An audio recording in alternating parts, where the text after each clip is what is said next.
week before her wedding. We're going to find out what happened. Somebody wanted her dead. Who did it? Who the hell did it? If you had any suspicions, would you tell us? Yeah, because if y'all find out I knew, Can detectives get a confession? Or will a cold-blooded killer go free? Don't lie for him. I'm not lying for him. We just needed really that one person to finally break. Investigators searching for answers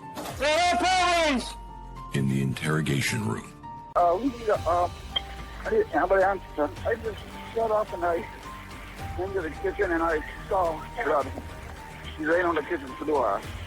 Okay. She's not moving? Yeah, that I saw. Okay. What is your name? My name's Brian. Hold on just a minute. Let me get you some help going, okay?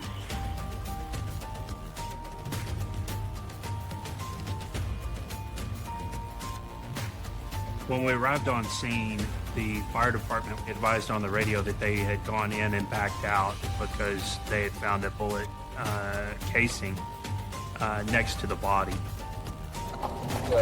Wound to the head, focus, drop of blood. God.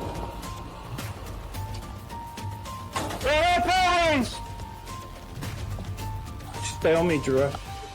Clear. Clear.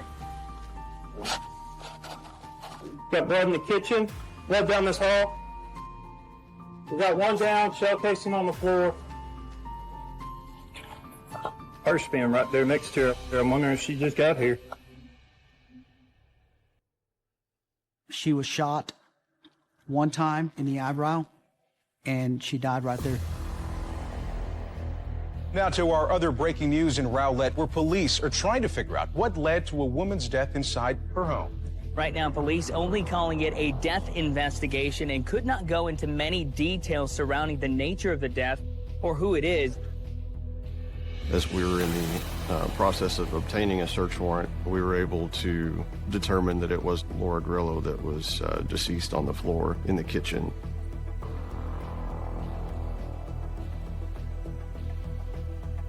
Laura Grillo was 37 years old.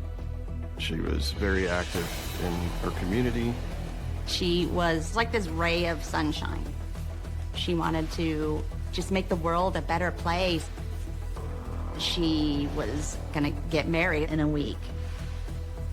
Laura and John were together about 7 years total. Together, they have one child, 4 years old, and Laura has two older children from previous relationships. And they live together with Laura Grillo's brother, Brian. John had asked Laura to marry him on more than one occasion. She finally said yes. She really was excited about the wedding, and she asked me to be the maid of honor. We were having a good time planning. We went and picked out dresses together. Laura's youngest daughter was with us during a lot of this planning. You know, it was really sweet. She was so in love with her. I'm really sad. We were supposed to grow old together, you know, and be best friends.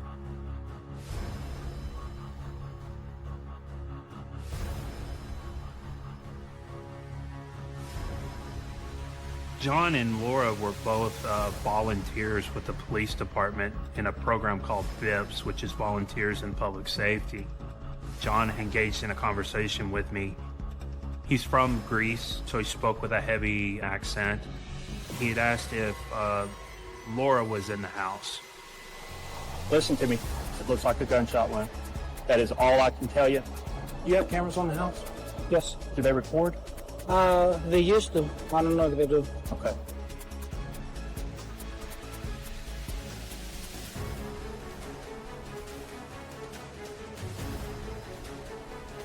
As we were searching the master bedroom, we observed some drawers flipped over, and the safe was actually open, where it looked like possibly a burglary had occurred. But there were things inside the scene that just didn't look right. We did not find any forced entry to the residence at all, and the rest of the home appeared to be untouched. This did not appear to us to be a random attack. somebody wanted her dead. New information from Rowlett, where neighbors are in disbelief. We just got an update from Rowlett Police about 30 minutes ago, and they tell us the death investigation that's happening just behind us here inside this home is now considered a homicide. With no signs of a forced entry, investigators say on Friday morning either someone followed Laura into her home or was already inside when she returned home from taking her children to school.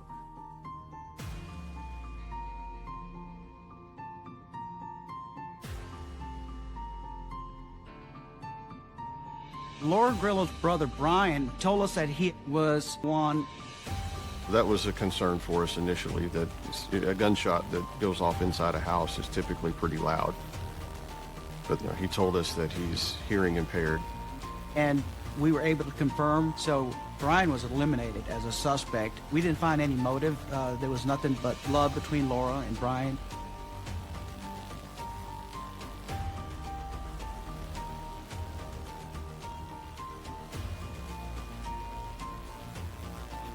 I had the children. They were staying the night with me.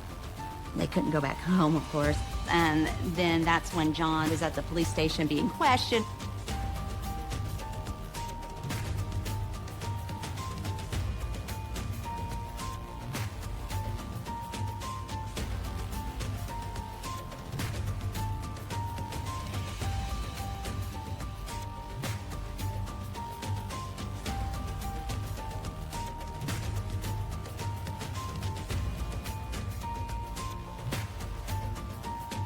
Basically, the goal was to confirm John's whereabouts on the morning of the murder. Just go forward with the police officers and detectives at the scene. I'm sorry for your loss. I want you to know that we're going to find out what happened.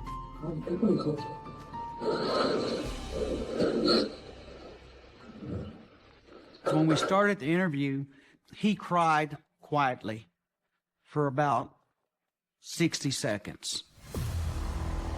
What would be the motive for someone to come in the house, attack Laura? No idea. Somebody chose to come in that house. But why? That's what we're going to find out. Did Laura receive any bad news? Lady? Okay, everything was good. I understand y'all know a lady coming up. Yes, in a week. She was a love couple because of the love. She was really exposed to me. John answered my questions that he didn't owe anybody no money, nobody was threatening the family. They were pending a wedding, and he seems to be excited. He was able to start a detailed written statement. John said that he had left early in the morning and went to a home improvement store in North Dallas, and that he had met up with 2 workers in his construction business. A lot of times in my past, when I've investigated something, a tragic event, people are not physically able to actually start writing down. We have to give them some time, a day or 2 to collect themselves. So that struck me a little bit odd. But my first interview with John, he didn't stand out to be a suspect.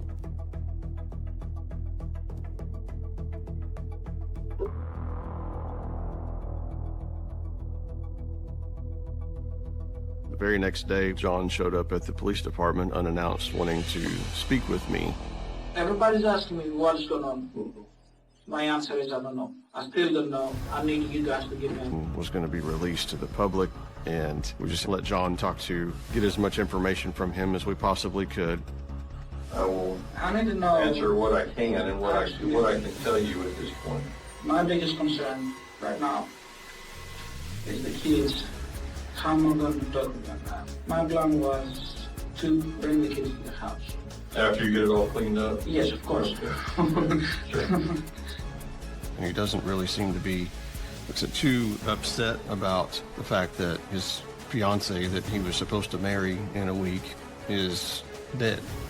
He's more concerned about wanting to clean everything up and move on with his life. And he's not talking about any security measures that he's going to implement after he's returning to the murder scene was not only his own. Say the death of a 37-year-old Rowlett mother appears to be a homicide. Lori Grillo was shot and killed inside her own home Friday morning, shortly after returning from dropping her children off at school. She was supposed to be getting ready for her wedding, scheduled 1 week from tonight. But instead, friends and family are planning her funeral. She was a fantastic, loving mom, friend, sister. She had a rough childhood growing up, but she was trying to create this really fantastic life for her kids that she didn't have when she was a kid. It's a real nightmare not knowing what happened to someone when they're here one day and then they're just like murdered the next day. But Laura's fiance, John, was acting strange from the get-go.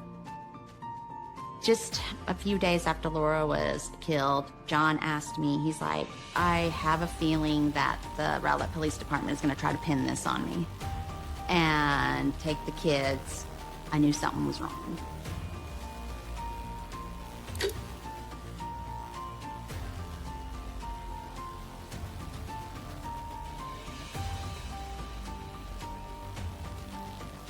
We were able to gather video surveillance footage from a couple of home improvement stores that John told us he went to that morning in Dallas, which proved that he was actually there at the time that Laura was killed. So we knew that he wasn't responsible for this himself, but we couldn't say at that point that he didn't have some involvement in setting this up.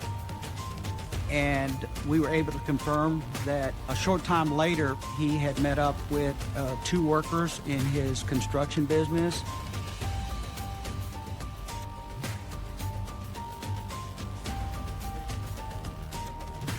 Jesus worked with John, and they were best friends. He was going to be part of the wedding party.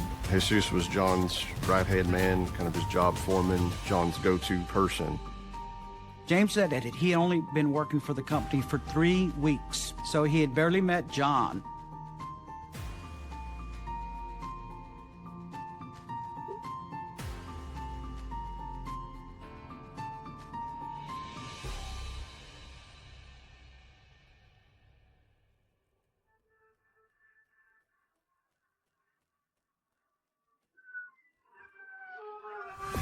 My goal was to find out, are they a person of interest or a suspect?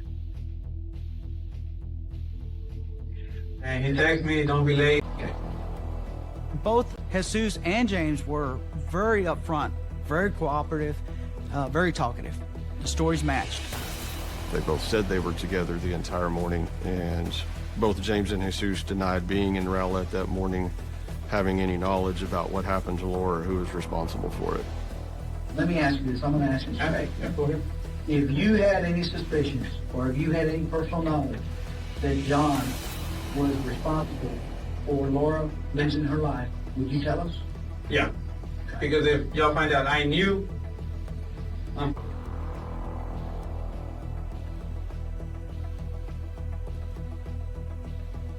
mean, if that's what y'all wondering, if he could have done it, I don't see it him doing it. He's an ass.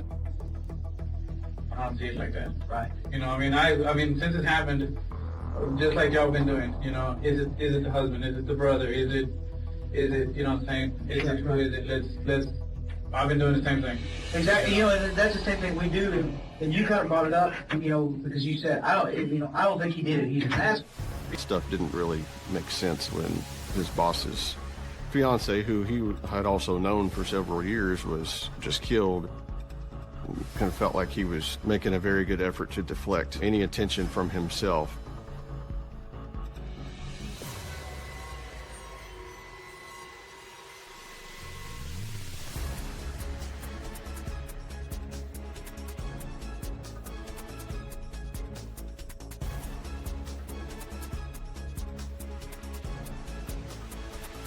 We found some things that were suspicious to us. Rowlett is about 30 minutes east of Dallas.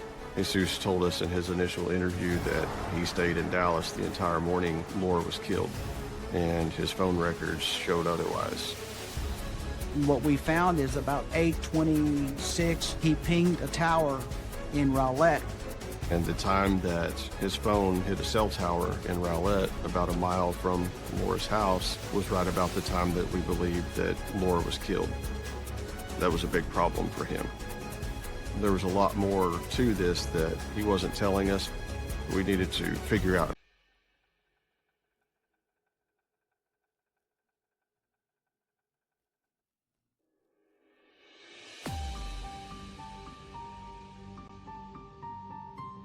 A lot of the people that we talked to described John as a very controlling person. He didn't treat Laura very well in public. He was mean, he yelled. He had a terrible temper, he was possessive. It was a little surprising when she accepted his proposal. There were actually several times when Laura was thinking about leaving John. The last time I spoke with Laura was the night before she was murdered. She said there was just a big fight that happened regarding the wedding dress. There was definitely turmoil. We found out that John wanted out of the relationship with Laura, but he also was trying to maintain possession of his daughter.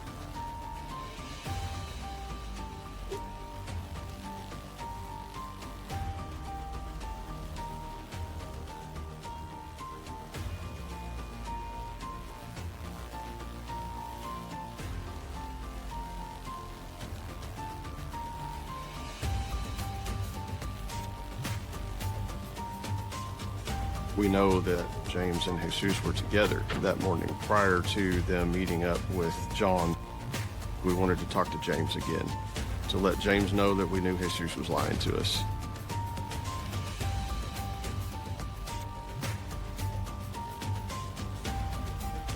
I've listened to the interviews of everybody that's involved with this case. There's some things that just don't add up. Hope I can confuse as much as I can. I hope so too. But I've got information that puts Manuel somewhere else. Just be honest. That time frame. Not at your place. He was at my place. I have proof that he was not at your place that early. That's what time he was at my place. I'm telling you, I've analyzed everything. He was not there. In any interview, we've got to get that person to understand that we do know more than what we're leading on. And we explained what the penalties are for, murdering. He could spend the rest of his life in prison. I think the thought of that scared him. You've known him for 15 years, and this is what I want. Sometimes our friends will put us in a difficult situation. Don't lie for him. I'm not lying for him. It's serious business, dude. I'm not If lying you know for him. something, even if you suspect something, lay it out there. I was trying to let him know, don't cover for him. It helped to build rapport, and if you have rapport with somebody, it makes it more difficult for them to lie to you. If we gave you a polygraph today, and I asked you, do you have knowledge, or did you participate in the taking of the life of Laura? Yes or no? What would you answer? No. Knowledge. What do you think? No. Do you have knowledge of it? No. No one has mentioned it to you. No. What do you think the test will show? I'm coming to tell you the truth.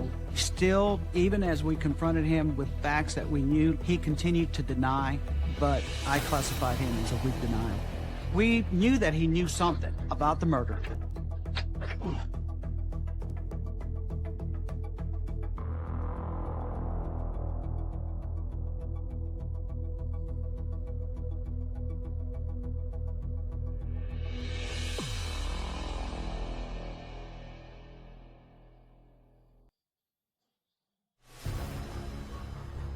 He gave us consent to search.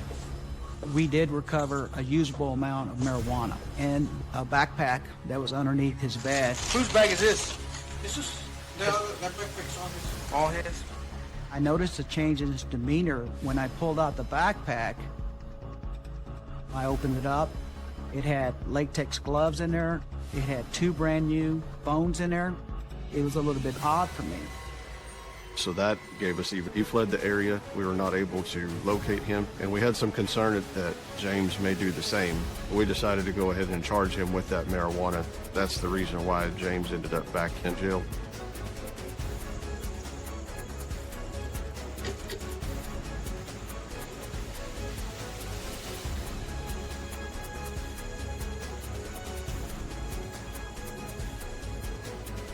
We briefly spoke to our jail, Texas Rangers.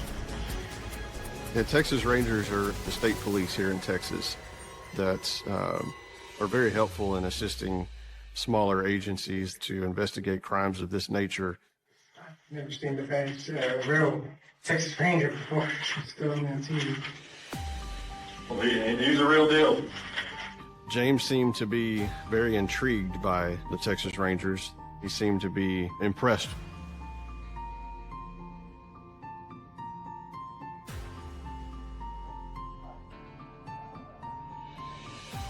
I'm not interested in games at this point. We're way too far into this, and this is not something that you want to get in the middle of by trying to cover for anybody. I know.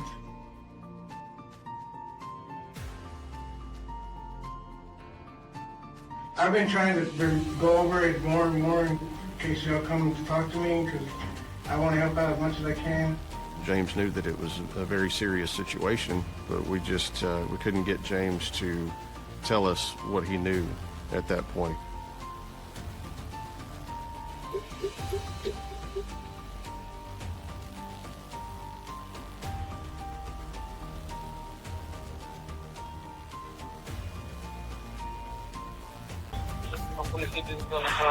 No, I mean, no. I hope not. He was with me the whole time.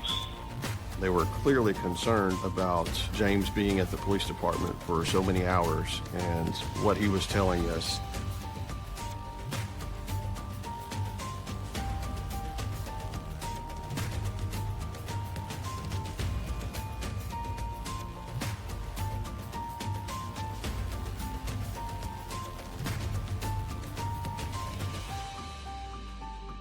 We needed to determine if there was anything that John was willing to provide us that would explain why he would be having a conversation with Jesus about. You got just a second? I wanted to show you something. We got something that came up in the case. Do I need my lawyer? If he was not involved, that was an opportunity for him to say and explain that he was not involved.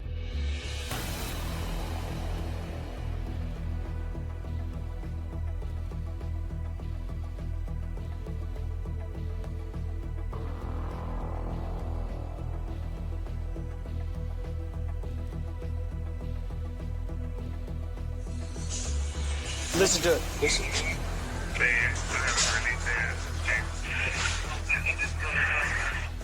You said hopefully he didn't tell him how. What do you mean? In other words, us, the police, because we were interviewing James. Okay. And you said, I hope he doesn't tell them how. And it suits me. I know, because I was with him. In other words, James was with me. I don't remember, man. No, that's the recording right there. That's you talking to Jesus. Okay. That means you know how Laura was killed. I really have no idea. I mean, I don't know what to tell you. Technically, I don't think that I should be talking to you guys right now because my lawyer told me, you know, if the police wants to talk to you, I need to be present. You're free to go. We're not detaining you. We're not handcuffing you. We just have some questions.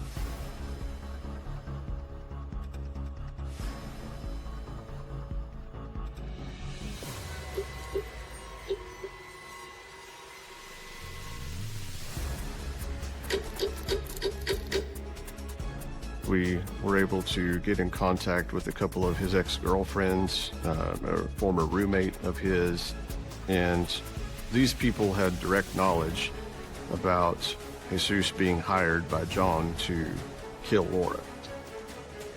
Two of these people gave us information that Jesus personally came to them and offered them money to drive him out to Rowlett so that he could commit this murder.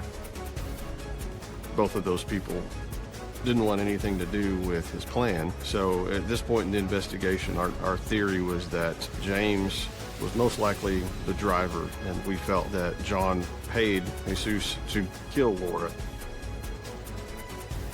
Also, we were able to get a tip that Jesus was in Florida, and we provided that information to the United States Marshal Service. All new at 10 o'clock, handcuffed in Florida. Take a good look at the photo. This is on a warrant out of Rowlett. U.S. Marshals arresting Jesus Trevino.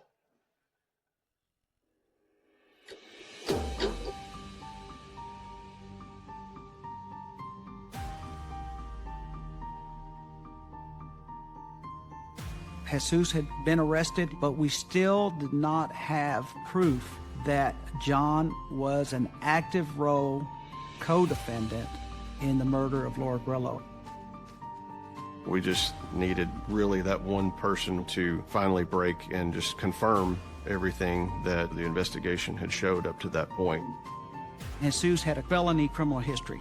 He has multiple arrests. He has a lot of knowledge of dealing with police. And James didn't have as close of a relationship with John that Jesus did. So we felt that James would be the weaker person in that type of a situation to cooperate with us and tell us what he knew about how Laura was killed.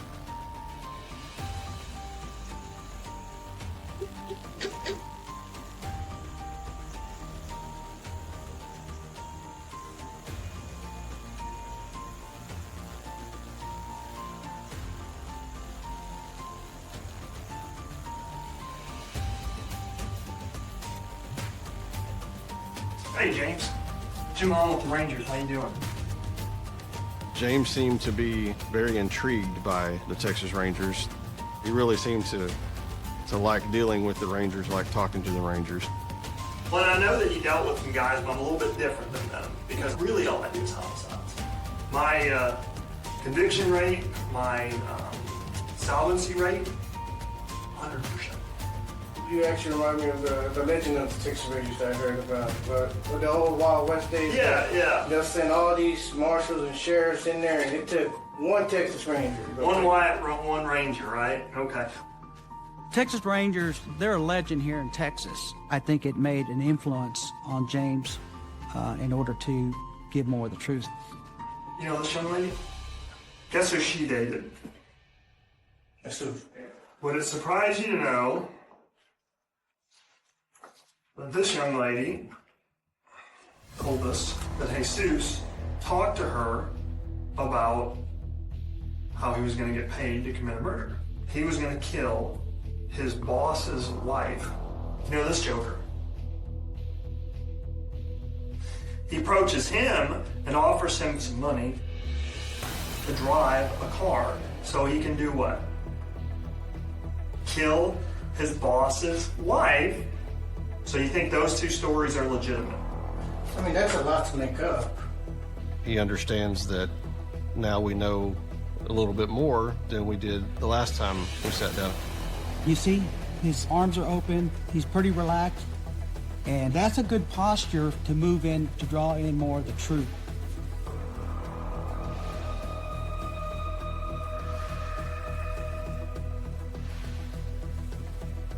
You don't have to get caught in this deal. Why should you be worried? Because capital murder is an all-inclusive offense. It doesn't matter who pulled the trigger, right? Don't be part of it. Lay it out. Separate yourself. The only way that you can do that is be honest. There's an opportunity for that. The only way I think that you can stay out of this thing is to help yourself out. Okay? All right. If you're not honest, there's nothing anyone can do for you.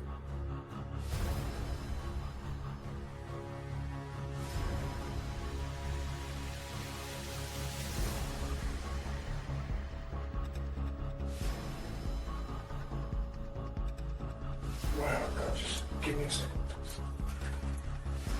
Okay, that's I don't think this was your fault. I don't even think that you necessarily knew why you were driving in there. Did you know why you were driving in there? I don't think. Because I know the answer. You're not a killer. You're not a guy who plans murders. You're not a bad person. But good people say that they're sorry for the mistakes that they made. They make amends. If you recognize the person, not just for the event of the criminal act, but for other things in their life, they feel that they've got some. You're on the edge of the Grand Canyon, right? And what I'm going to ask you to do is take a leap of faith and to trust me. All right? You're my friend, right? I'm trying to be your friend. I'm the best friend you have in the whole freaking world. You gonna get your pen and paper? So how's it kick off? Alright, when Jesus first mentioned anything about this, I disregarded it. I thought he was just about to smoke. He shows up in the morning and we get in the car and we go. The whole time I'm like, I'm still thinking he's even when he gets there. He gets out, he does his thing. I heard nothing. And when he gets back in the car, what does he say to you? That's all. That's what I said, yeah, he shot her. Is that how he did it, or? He just shot her. Right in the head.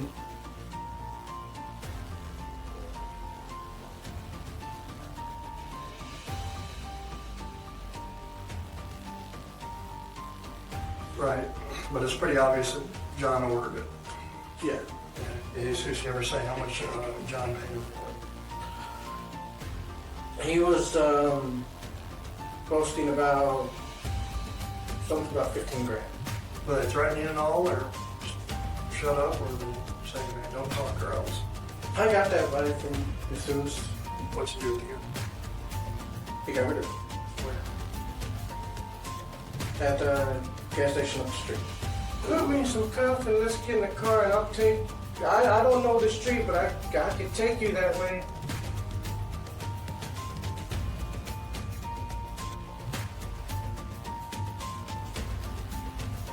James did agree to get in the car and actually show us the route that he and Jesus drove from Dallas to Rowlett that morning.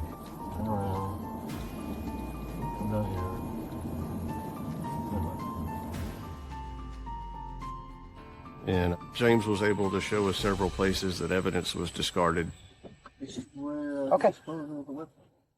What was it, in a container or something? It was in what? Black trash bag?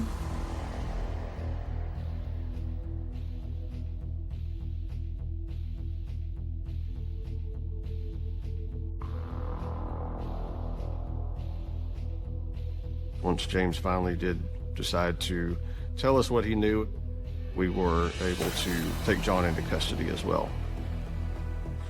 We entered through a garage where he was doing some work.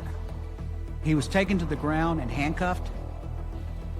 During the arrest, his glasses fell off. And the only thing he said is, "Can I get my glasses?"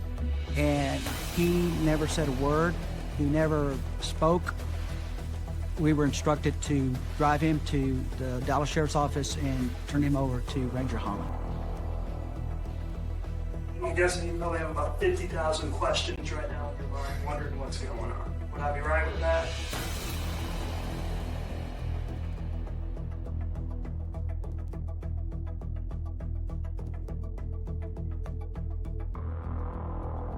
There's a couple problems. Let me cut to the chase a little bit. Jesus is a dumbass, all right? At the end of the day, you shouldn't hire a dumbass to do a job because he's going to screw it up, all right? And if he doesn't screw it up, he's going to talk about it. I didn't hire the dumbass, that's my problem.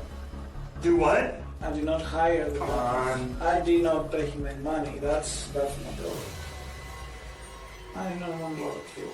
I tried to get married with her for at least 3 years. I love her, I still love her. There's not a question of if you did this or you didn't do that. I already know the answer to it. I already know that you hired him. And you know this chick? She said that Jesus told her that you were going to pay Jesus $9,000 for killing your wife and a long time in prison before the death penalty. But this says, I'm sorry. Oh, I am sorry that my wife was killed. I cried so many times. I mean, you're telling me that, basically admitting that I hired him to do the murder. That's what you're telling me. Am I telling you to admit that? No, I already know that you did that. I'm giving you an opportunity. On the run. I feel like I'm the only person to explain things. Can detectives finally get her to confess to murdering her own husband? Her belief was she just got away with murder. But first, a young mother vanishes into the night. Where's she at now? I need you to give me something to go on. I can't give you nothing. We've been talking for 3 minutes and he's already lied. Investigators searching for answers in the interrogation. Thanks for calling 911. Where is your emergency? It's like a non-emergency. We want to report a missing person. Report what? A missing person. It's my sister. How old is she? She's 25. And what is her name? Samira Watkins. Where was the last place you saw her? Last place I seen her was Thursday night around 8 o'clock. All right, we're getting an officer over there to you.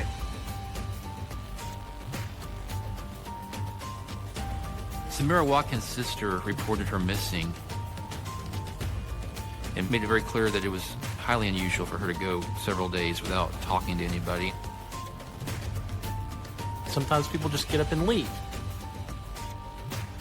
But that wasn't the case with her personality. Samira Watkins was a parent, and she had a job. Samira's family said that she was a student, a hard worker, a young mother. She was doing her best to do well for herself. She was in college. She was seeking a career in the dental field. She was just a beautiful young girl with her future ahead of her. This wasn't a girl that would typically just go off the radar without talking to her family, without going to work, without reporting to school. Those facts definitely gave me reason to be very concerned that this could actually be more than just a missing person. Samira's sister said that the night Samira went missing, Samira worked a shift at her job. She went home. She changed. She was never seen or heard from again.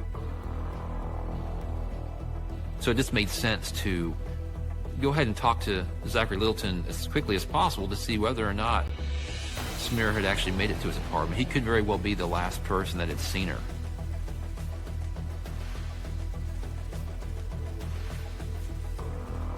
Member of the United States Navy. He was stationed here in Pensacola at Pensacola Naval Air Station, and Littleton was Samira's boyfriend. My goals of this first interview were to find Samira. A missing person, you want to resolve that as soon as you can. The longer that goes, the more unlikely it is that that's going to end well. A secondary goal was to lock Zachary Littleton into a statement. So that later on, should we discover evidence that's in direct confrontation with the statement that he gave earlier, maybe he'll break or change his story. What's your full God-given birth name? Zachary Antoine Littleton. What's your address? I was staying at 3500 Creighton Road at the apartment, but I moved the last 2 days. Cause my wife and my daughter, they'll be here in Friday at 6. She was stationed in Goose Creek, and I'm stationed here, so the Navy decided to put us together, so so you're both in the Navy? Right. Where's Goose Creek? South Carolina. So y'all finally get to be together. Cool. That's really good. We learned Zachary Littleton was married to an enlisted Navy sailor who lived out of town and was caring for their child. Littleton was a bit of a playboy. That's easily an indicator of somebody that's flat out a liar and who probably will lie about other things. So you know the reason why you're here, we had that discussion over the phone about Sammy going missing. You know her as Sammy? Yeah. Okay. But you've had some dealings with her, you've talked to her. Yeah, she's been over to the house like maybe 4 or 5 times. We'd chill, kick it or whatever, but you know, it wasn't nothing really a relationship, it was just friends, that's what I thought it was. So you've known her for how long now? A few months, not a whole year. It's been a few months. Did your wife know that you were talking to this girl? No. Okay. Would that be a problem if she knew that? No, because she knew I have a lot of friends. Did you have any kind of a relationship with Sammy that was more than just friends? No. I want you to know that I'm not the military. I don't have any intention of telling anybody else anything that is said in this room. I want to make that clear so that I want you to feel free to tell me everything without you worrying about getting in trouble from your wife or getting in trouble at work. The military does not look fondly upon members committing adultery. You can be demoted in rank, or you could actually be discharged from the military for having an adulterous relationship. So I thought that maybe he was lying because of that. But it could also be because he's lying to avoid getting in trouble for what we're investigating. I understand that we're looking into this case, and I really need to know the exact extent of y'all's relationship. Okay, we had sex once or twice. Okay. It wasn't no every time we saw each other, because she only been over maybe, like I say, 4 or 5 times. Okay. It certainly is a strike against him early on. I mean, we've been talking for 3 minutes at this point, and he's already lied. Most people aren't going to lie about things unless they've done something wrong. I need you to tell me exactly when you saw her last. Definitely Wednesday. Yeah. Wednesday, somebody dropped off. So I was like, why you coming just popping up in my house like that? And I was like, you know what? You need to leave. All right, and then she was getting like attached, so I just told her, I'm married. I got a daughter, so why should it? It was good while I was at it, and you knew it from the gate. You knew it from the beginning that you weren't going to be the one in my life. And that's when I took her home. Have you seen her any time since when you dropped her off? No, I haven't. But definitely Wednesday? Yeah. My first thought was maybe he had his days mixed up. Samira's sister told us that when she last saw Samira, Thursday night, Samira was leaving to go meet with Zachary Littleton at his apartment. But I really nailed that point down. Now he's actually saying, no, I didn't even see her at all on Thursday. I saw her the night before. So we're trying to paint the person in corners and then see if they're going to give us something where we can kick the door open and confront them with the actual crime that we're investigating. Does it strike you as odd that we're here talking about her? It struck me, because now she missing. And excuse me, but it messing me up. How does it mess you up? Because how is that possible? I mean, I didn't do it. Out of anything, I'm not responsible for being missing. I hate it for her because she was a nice person. She wasn't no feisty type or no. She had good tendency to be a good woman. There was a period during the interview where Zachary Littleton would refer to Samira in the past tense. She was this, or she was that. That struck me as odd. At this point, she is missing, but she could be any number of places and be perfectly fine.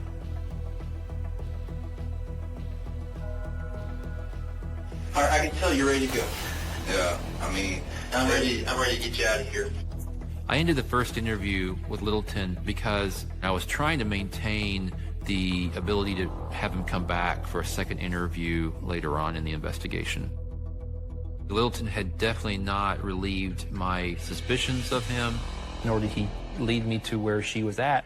And as he left, I felt like he very well could be responsible for Samira's disappearance.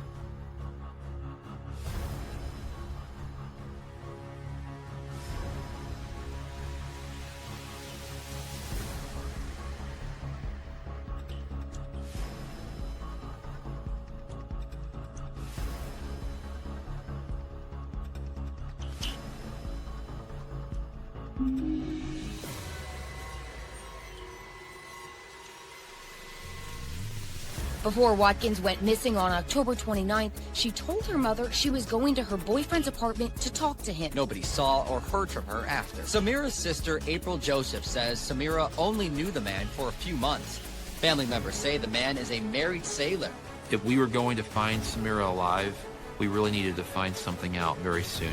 Even if she was just somewhere hiding, getting some kind of information could help us to find her.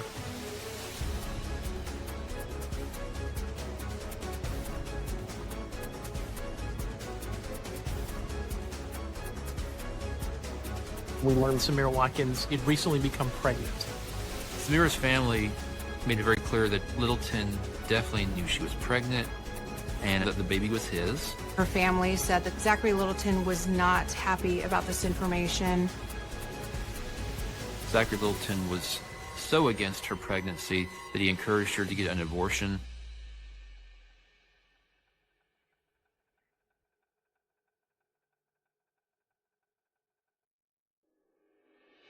On the night that Samira went missing, Samira's phone had pinged a tower right in the area of Littleton's apartment. Zachary Littleton told me in this initial interview he never saw her that night. We were beginning to see more vividly that Littleton was very likely to be responsible for whatever happened to Samira.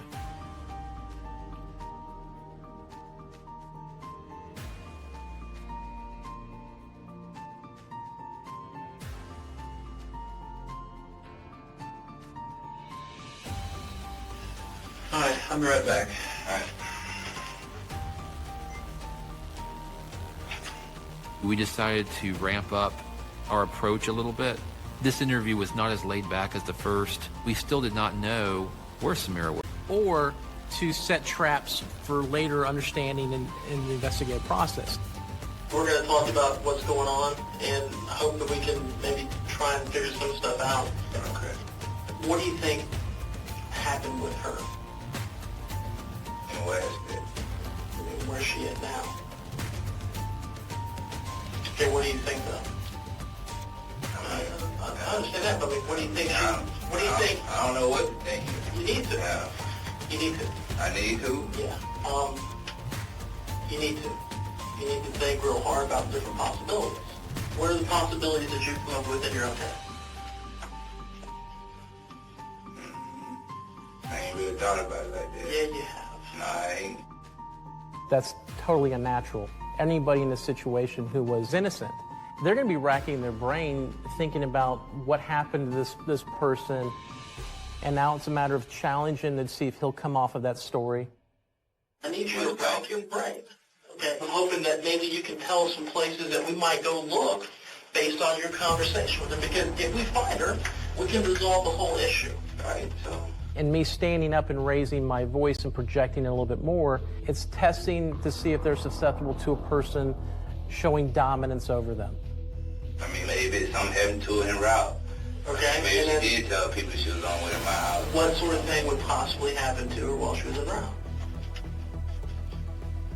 A carjacking, I don't know, rape. She probably stopped, went somewhere else, and didn't make it in my house. I don't know. At this point, the main thing that concerned me was his avoidance of the pregnancy issue. He has to realize that him being the father of her unborn child puts him pretty high on the motive list, and I wanted to talk about it. It's a matter of trying. She never told me it was my kid. I'm not buying that for her. All right. What did she actually say? I mean, she just asked you to tell me, so I'm gonna need some help with this baby, and I was like, well, I can't help you. You know, I don't have the room in my finances. What sort of help did she ask for? Pampers and baby wipes and food. You know, it was just as she said, it was your baby. It's your baby thing. She never said that. Why would she expect you to buy the supplies then? I don't know. So we're almost in a debate, and we're seeing if we can use the intelligent side of the debate to get him to change his mind. And it's another strategy that we'll employ to try and get someone to change their story. I think ultimately the issue is that you just don't want to be involved because it's messy. Yeah, it is messy. Okay, it's messy. It's not good. Okay, there's no wonderful sunshine rainbow at the end of it.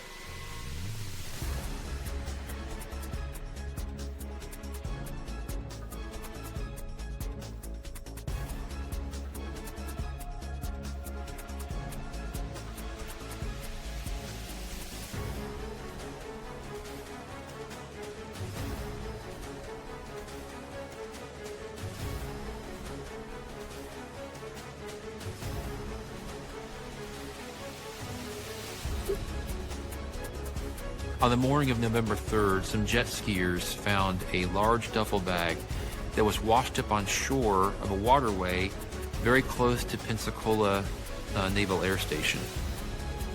The bag had a foul odor coming from it. There was insect activity on and around it, and there was even blood.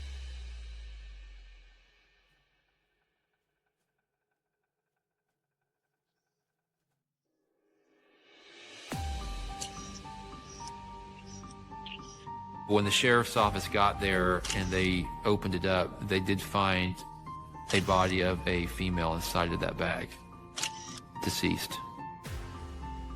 She had no clothing on except a bra, and she was curled up in the fetal position inside of the duffel bag. The other portion of it was that her face was taped up, which is also a behavior that someone who has a relationship with a victim will do to hide their face, almost as if to hide the shame of what took place. A latent fingerprint examiner was able to conduct a fingerprint comparison on site, and they were able to report that indeed this was Samira Watkins. We later learned that cause of death was asphyxiation, most likely a strangulation. It completely changed the whole look of the investigation. It was now a homicide, and Littleton was our main suspect. When we opened the bag, there's a few things that we learned. First and foremost, she was missing an earring. When Samira went missing, we knew that she had been wearing both earrings because we obtained the video surveillance from her employer. Finding that second earring would be so important. If I found it in the possession of an individual, they would certainly be potentially the killer. There was also a couple of paper towels in the bag. You could clearly see that it had a distinct pattern on it.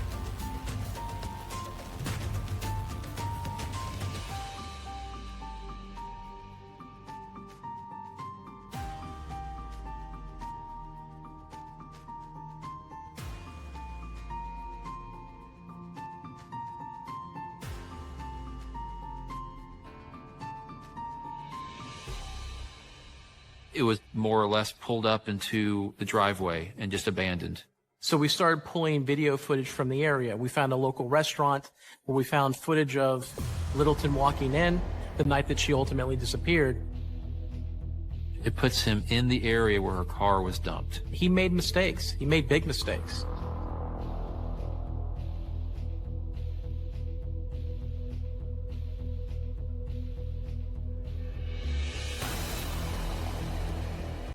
But the biggest thing found at Littleton's house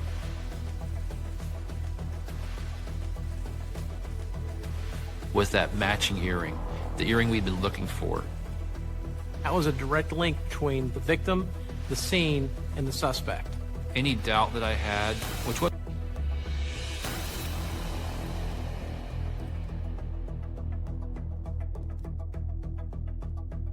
Littleton's arrest took place at the Pensacola Naval Air Station. It was a really good feeling to know that this was going to be a case that we did resolve, and it wouldn't be one that would be hanging out as a cold case down the line.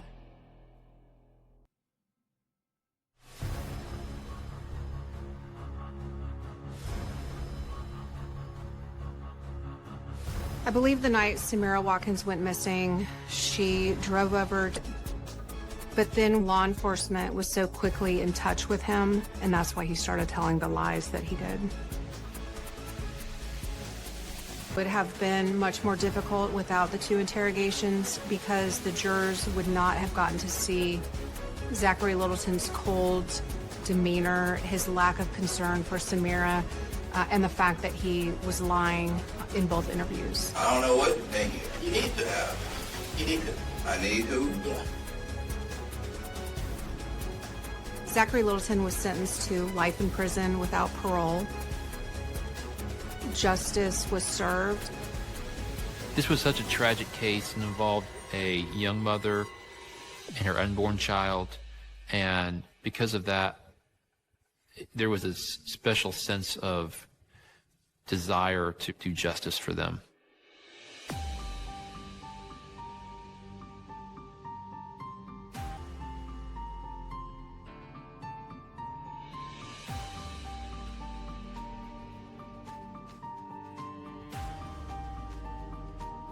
Carl didn't show up to work, which was not like him at all. He never missed work. So people started calling, and of course they called me. Do you know where he's at? I was like, no. And one of his friends started calling around and ended up calling the police.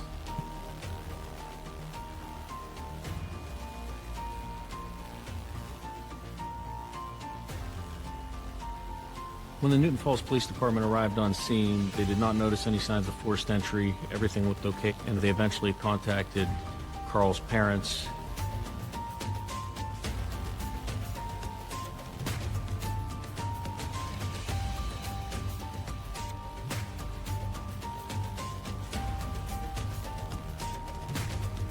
And then they found my brother with gunshot wounds. How I found out was my oldest brother called me.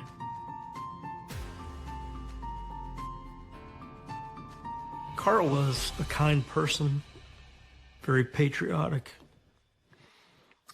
family-oriented person. Carl was in the military for roughly 25 years. He flew combat missions in Bosnia, and he flew missions over in the Middle East. And the C-130s, it's a big plane, it's kind of slow, so they're a target when they're up there. So it takes a special kind of pilot. Everything we heard about him, from looking at the condition of the body, the estimate was he had been dead 2 or 3 days. We discovered he had 3 gunshot wounds, 2 to the torso and 1 to the head.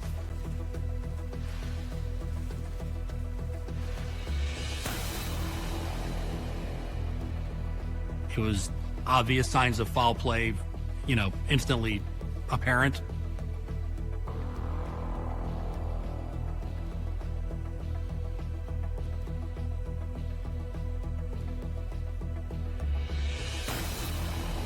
We were told that Claudia was originally from Brazil, that in the late 90s she moved to the U.S., became a naturalized U.S. citizen.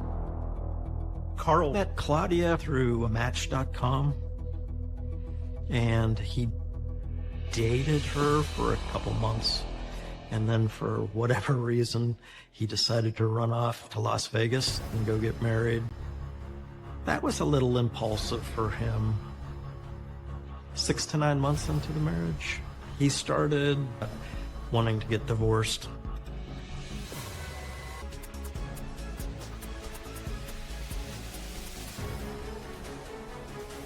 Investigators learned that Claudia had recently perched shooting. Obviously, that raises some red flags.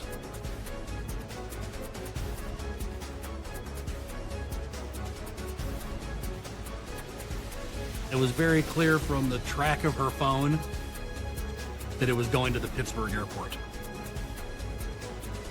From there, we found flight records that indicated she flew from Pittsburgh to New York, where she purchased a separate plane ticket to take her to Brazil.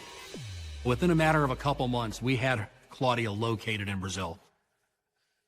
But based on Brazilian law and the Brazilian Constitution, they did not allow for their extradition of citizens to a foreign country, even if they're suspected of committing a crime such as homicide. So the U.S. government, they just ran into a brick wall. Brazil just didn't want to cooperate. Claudia was just living freely, out in the open.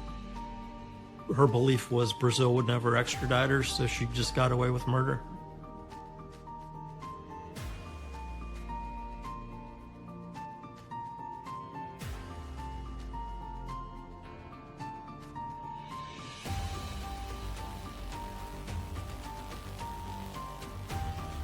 I was looking at a couple hours, almost every night, corresponding with the embassy.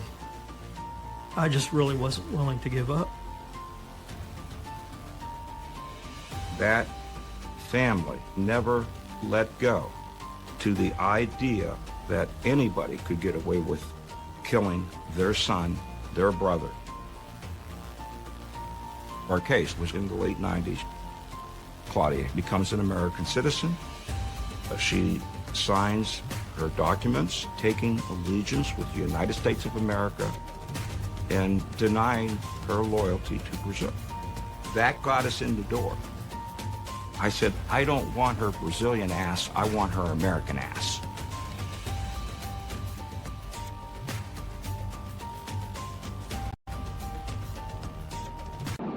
Out of the blue, just mid-flight, she says, you know, a wife doesn't kill her husband without a good reason.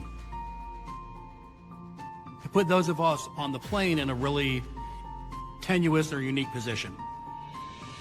We don't know enough about the case to question her, but on the other hand, we have no legal obligation to make her stop talking. And she spent the next couple hours of this flight telling the story that she wanted to have heard.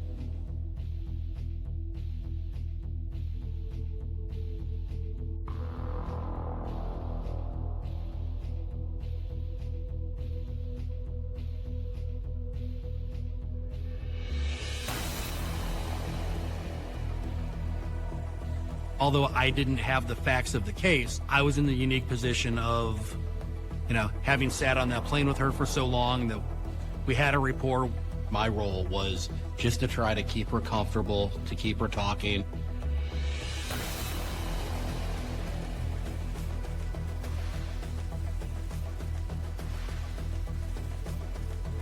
If she doesn't give this statement to us in this room on the video, now it's her word against ours. I felt more pressure or stress than I have in any other case. Knowing the seriousness of the crime and the amount of effort that so many people put in for so many years, we felt like we can't screw this up. She told these guys everything on the plane, but now that the cameras are rolling, this is what counts. While you were putting on the plane right up here, you gave these guys a statement about what happened. That partial statement. Okay, great. But I kind of want to start at the beginning. I want to go back to March 15th, 2000. It's not fair. I think, in fairness, I think what you had already talked to Tony and I about on the plane, I think that would be a very good place to start. I feel like I'm the person to explain things. I didn't feel that way on the plane. Right, and you're not giving under any pressure. I'm not going to talk to you any differently now than we did on the airplane. But it's fair. She viewed me as the good guy in the interview. She felt confident. You can't force anybody to make a statement. If they ask for a lawyer, the interview's over. If they choose not to talk anymore, that's their constitutional right. Whether or not this interview takes place is solely her discretion.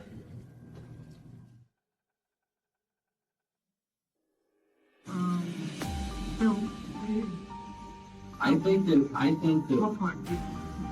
think what is important is the couple of things that you said that led up to what happened that day, because she was reading a lot of things in the news and she wants to fill in those blanks of the things that weren't correct. Is that fair? Is that kind of how all this thing started? Yeah. Okay. To organize what point I was talking. As soon as we got married, but I didn't want to be married to him anymore. All of a sudden, he was a different person. He scared the life out of me. He treated me very, very bad. He was like very aggressive with me. He beat me. It was torture. He tortured me. During the interview, Claudia was claiming to be a battered wife, which we found no evidence of. What she was saying didn't match what the detectives were hearing from any of his friends, family, former girlfriends. In those cases where you have that type of abuse, there is always some type of corroboration. In her case, there was zero. You just got with the hardest part, okay? You're doing really well, and I think it's important. This is an important part of your story. She needed to feel like she had somebody on her side. And it's difficult. You know the horrific thing they did, but you have to put that all aside and at least act like you're their friend. Act like you believe them, because you want them to keep talking. You really enlightened me when you're talking, and I really want them to hear it. I really want them to hear what you just made.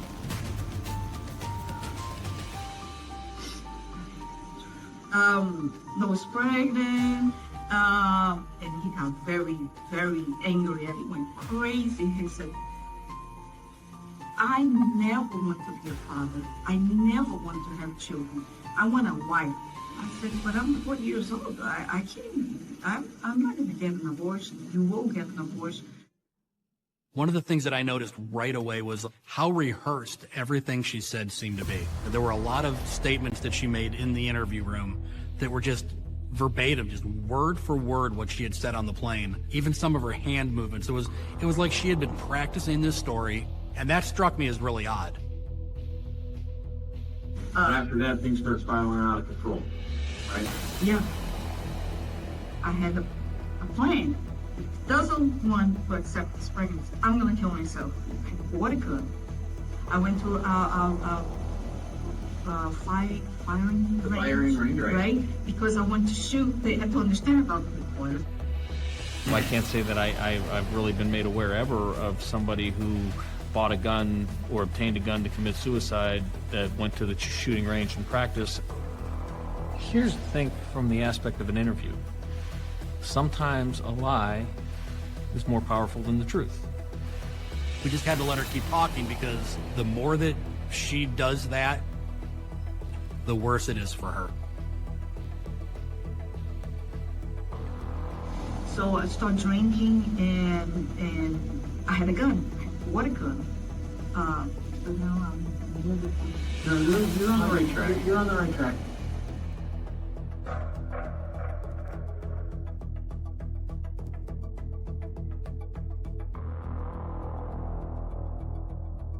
I was really nervous at that point. Generally, there is only one time that person's going to sit across from us. This is basically your one chance. So I got home and I said to him, forget it. I'm not going to have an abortion. And he grabbed me. He threw me on bed and he grabbed my throat. I just defended myself. He was very angry and I already had this plan to commit suicide. He said, that's a very good idea, but just do me a favor. Go to the basement to do that because you're going to splash my paintings. You're going to splash blood all over my paintings. I mean, basically, he just told you that his paintings are more important than you. Yeah. So you're pissed. Yes. What happened next?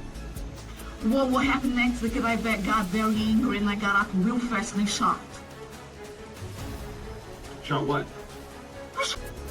And I shot at him. He wasn't too far away. My plan was never, not for one single minute, to kill anybody. No, because I was afraid to give my name and be arrested. I was paranoid for that. We did not believe her. We were never able to find any information to substantiate Claudia's claims of being pregnant. After you shoot, you get your wits about you and you realize what just happened.